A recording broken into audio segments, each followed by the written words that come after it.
So we have the Bilt Mustang Fit. It's got the 34-inch cutting deck on it. So something to get through a small gate. One of the lower end Bilt riding mowers. They come with a pretty hefty price tag still of somewhere around $2,500, give or take, depending on where you're buying it at. So it looks kind of flashy, but doesn't really have a whole lot of features.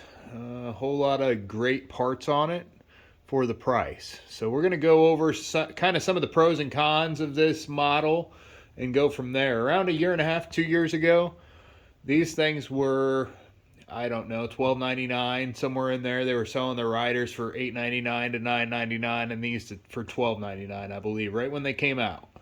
So right before all the madness and everything. But they have the stamped deck on this thing. So it's a 34-inch stamped deck. One of the cheapest decks out there. It's real thin. If you hit anything or running anything real hard, the deck here tends to bend. It's just rolled under steel. So not the best quality. One of the good parts about this deck is that the parts are readily available for this.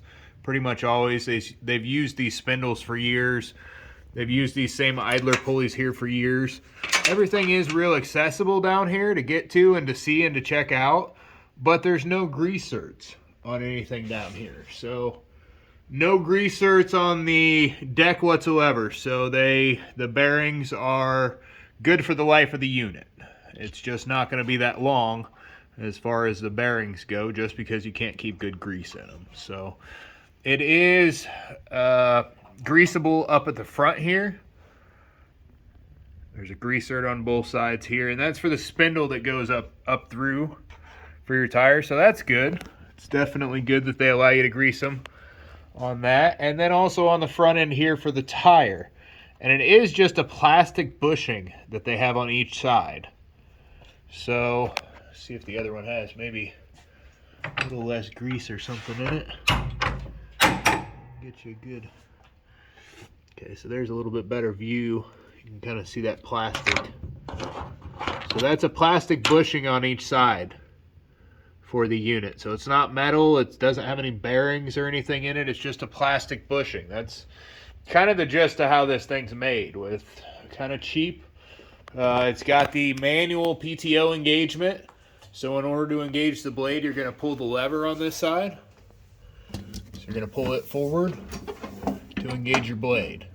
And all that does is tighten up your belt down below, and when you let go, there's a spring that pulls it back. So there's no electric PTO or anything on this. It's kind of the same ignition switch that they use on all the other riders and everything like that.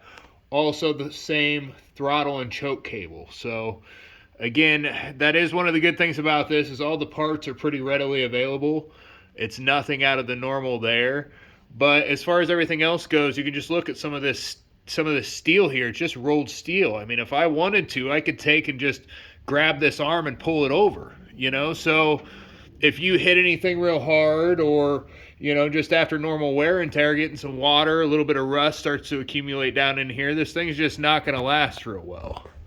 So height adjustment, just simple, out to the side, up and down. So that's pretty easy. It's got a side chute here, and you can also get like a mulch cover for it, I believe, but they don't sell any like rear bagger attachments or any other sort of accessories with this model as far as I know. The front adjustment bar here is pretty easy. If you want to adjust the deck height, all you have to do is come to the front and move this nut in or out to bring your deck. If you're gonna move it in towards the deck, that's gonna bring the front of the deck up some. If you're gonna move it out, that's gonna bring the front of the deck down some. So pretty easy as far as the front to back deck leveling. It's literally just the one nut on the front and then a nut to keep it there. So you have to loosen this one and then tighten or loosen, whichever way you want to go there with the front. So the adjustment on the side this is for your left or right height. So you can't change the other side, but if you move this side, you can move it down or up to level out your deck. So if you loosen this 1/2 inch bolt and move this to the left or the right and kind of level everything out, you'll get you a nice level deck there. So again, nothing greasable down here at all. There's shocks here. The Hydro Gear transmissions are really good transmissions, but they've started to cheapen those up some too. Just everybody has. So everything easily accessible. They have the releases for the hydros if you need to pull it out, if you need to push this thing, if anything happens where it won't start or you're stuck out somewhere. So there is one here, and then there's one also on the other side. Again, no maintenance to these. There is no reservoir at the top. There's no topping it off or checking the fluid. The fluid is the fluid for the life of the unit. So one of those sealed models. So there's not a whole lot of maintenance to anything here except for the engine. So it's got the MTD version of the engine on it, the 452cc. I believe these are maybe made by Loncin, if I remember correctly. The model number you can find on the backside here, printed into the unit. Be that first line if you're looking up any parts for it. Standard Huahi carburetor, very, very common carburetor, so that's good if you ever need replacement parts. Pretty much across the board, they're exactly the same with a lot of these units. So it is a full pressure lubrication system, so for hills and things like that, it does keep it a little bit better lubricated than just a splash lubricated Briggs or something like that. So we just went ahead and replaced that oil filter on this here a minute ago. And then the air filter is actually a cartridge air filter. So I would say it's definitely a little bit better than some of the other air filters, even the ones that Briggs makes. They just do a little bit better job filtering. On the top here, the shroud, I like this auxiliary shroud because it seems to catch a lot from getting down into your cooling fins. If you get a bunch of grass down in the cooling fins down below, your engine won't pull enough air in to cool your engine. So you need to make sure that all of this stays clear up top. For changing your plug, real easy here at the back. You can just take it right out. Nice and simple. And then to change the oil, there's a quick drain on the side. So all you need to do is get you the hose that attaches to this, bring it out to the back, and let it drain right down. And it pushes to the left and then pulls straight out. And that's, as soon as you pull it out, that's when your oil will start draining. So overall, I would say this mower is definitely made with very cheap combination of parts. There's not a whole lot to service on it, not a whole lot to maintenance, not a whole lot of quality to it. But for what it is, there's not really a whole lot else in the market that you can buy.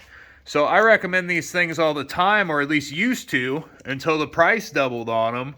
Now it's kind of like, whoa, anytime you're going to buy a mower, you're spending, a really good chunk of change before you really have anything accomplished. So the tires on this thing aren't too old. They're already starting to dry rot out, it looks like. So they just, pretty much anything on this unit, they've cheapened as much as they can just to mass produce. It's all about max profit for a lot of these companies. This thing's made by MTD. Very notorious for that. So make it as cheap as you can, sell as many as you can, and make the parts obsolete within 10 years, As a business model, I guess they do pretty well with it, but in my opinion, I would say if you need something to get through a 36-inch gate and you have quite a bit of land, it's not a bad mower, but realize that you need to police the yard. Make sure you don't hit anything heavy. Really don't put this deck through a whole lot because you will have issues with it. The drivetrain and everything's solid. Those are hydro gears. The MTD engine is not bad. I would say buy it if it's something where you need to get through a 36-inch gate. There's not really a whole lot else out there in the zero-turn market to compete with this. So that's why they're able to get that kind of money out of it. That's why they're able to kind of mass produce something that isn't the best quality, but they're still charging, high dollar for it. So thanks for watching. like and subscribe.